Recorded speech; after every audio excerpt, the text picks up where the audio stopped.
My name is Cassandra Allen, and I'm doing Mental Health in America. Normal. Normal. Following the standard or the common type. You could say it's a simple term, but what does it really mean? What is normal? Science says it means free of any mental disorder, and to be free of any mental disorder, then you are known as sane. But is being sane really that common in today's society? What happened to the world where you could be told you are different, unique, or special, and no one would question what that meant? Mental illnesses are common in the United States. Nearly 1 in 5 U.S. adults live with a mental illness. That is 46.6 million people in 2017, stated by the National Institute of Mental Illness, published in 2019. Mental illnesses include many different conditions and different degrees of severity. There are 2 broad categories used to describe these conditions: any mental illness, or AMI, and serious mental illness, SMI. According to the National Institute of Mental Health, AMI is defined as a mental, behavioral, or emotional disorder. It can vary in impact, ranging from impaired to mild, moderate, and even severe impairment. SMI is defined as a mental, behavioral, or emotional disorder resulting in a serious functional impairment, which substantially interferes with or limits one or more major activities in someone's life.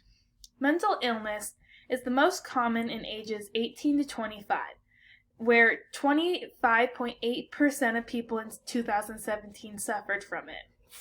College kids are in the category of the ages 18 to 25, which means that they should be informed about mental health. It can be a very scary and confusing thing, and people don't know exactly what they are feeling. I'm not ashamed or scared to say that I suffer from a mental illness. It has taken me many years to be where I am today, and I continue to work on my mental health each day. I have some really good days, but I also have some really bad days.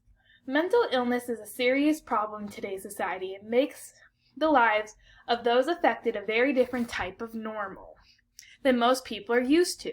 There's so much to talk about when it comes to mental health, but a few ideas that I want to talk about is mental health in young adults, distinctly girls and guys, and how social media impacts mental health. Mental illness can affect anyone, anywhere, and any time, but its main victim is young adults. First, I want to talk about mental health in girls. Studies show that nearly a quarter of teenage girls exhibit depression symptoms, and over 2/3 of teenagers that are taking antidepressants are girls. According to Anxiety and Depression Association of America, published in 2019, some symptoms of depression include persistently sad, feeling hopeless, loss of interest in activities, insomnia or oversleeping, overeating or low appetite, and thoughts of suicide, and many more. As you can see, these symptoms of depression are no joke, and to top it off, girls are twice as likely to be diagnosed with a mood disorder than boys because they mature much quicker. It is because of their rapid pace of maturity that they are more emotionally vulnerable, resulting in a higher possibility of receiving depression and anxiety. To make things worse, self-harm is an action taken when young adults do not tackle these issues right away, pushing them to a point where they are at a strong risk of committing suicide. As reported by the ADDA, the second most common factor of death before the age of 25 is suicide.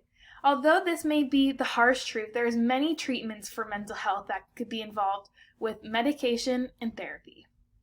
Therapy is a great way to help treat a mental illness. Cognitive therapy is based on the idea that a person is trapped in a negative mindset pattern. Depressed adults tend to evaluate themselves negatively and assume the worst possible outcome. Adults who have anxiety have an overwhelming fear of negative outcomes before anything has even happened. Cognitive behavioral therapy teaches people to challenge their negative mindset, recognize the patterns, and train themselves to start thinking outside of it.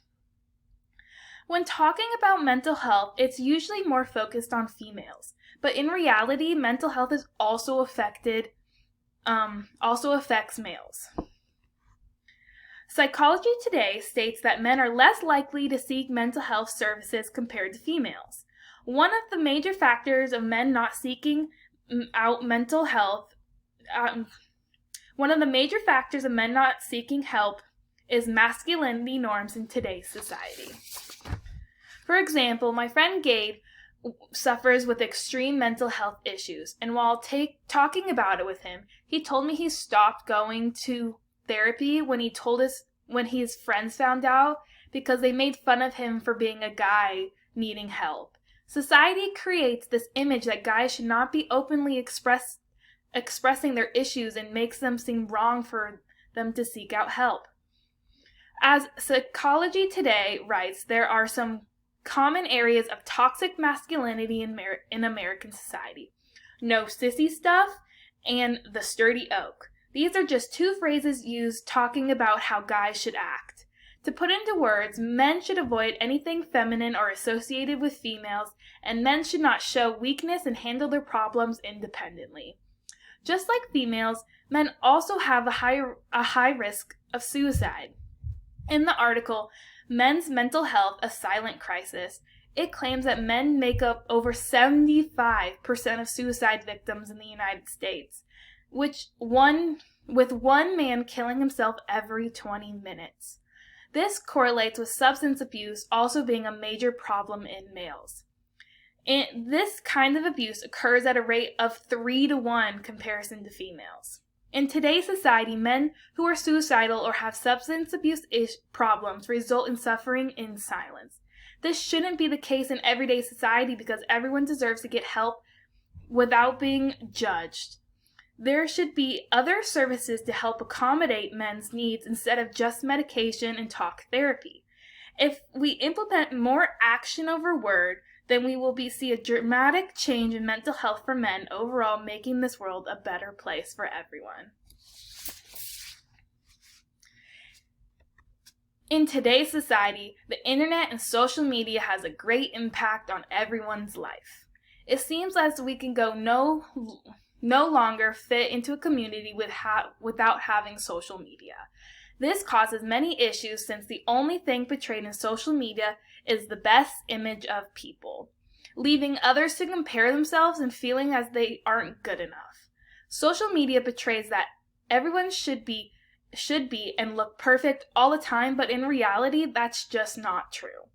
Social media influencers and famous people play a big part of this when they only post about their great lives and everything they have. People tend to compare and get in their heads that they need to be perfect for people to like them or gain likes and followers. National Center of Health Research shows that if a person spends 5 or more hours a day online, they are 71% more likely to have at least one risk factor of suicide. To help prevent social media increasing mental health in adults, actions need to be put into place. One way to help is to turn off notifications. Another way mental health can change when it comes to social media is by the platforms removing likes. It is a great way for people to stop comparing themselves to others. Society today needs to change, or more and more people will fall into the trap and not get the help that they need. In conclusion, mental health is a serious problem in today's society and makes the lives of those affected a very different type of normal than most people are used to. So, after this whole speech, we should answer the question, what is normal? The answer is, there isn't just one normal. People are born different. Nobody's perfect. People aren't born to be perfect. Today's society should emphasize being okay with needing help. Just because you're a guy or a girl, it doesn't matter. If I found this quote actually on social media, which is kind of ironic after I said social media is bad, but if you find the right things on social media, it could really help you. So if you get one thing out of this whole speech, try to remember this. My battles are invisible to many. Most people can't tell, but they are there. You can't see my brain like you can see my body. You can't see what's going on inside someone's body. Their outside appearance is only half of who they are. The other half is on the inside. Please don't suffer in silence. You deserve to be heard. You are important. You are worthy of life. Your life is worth so much more than you could ever imagine. You are special. You are one of a kind. You are strong. You are brave, and you are most importantly alive. Keep living. Thank you. And here are my references.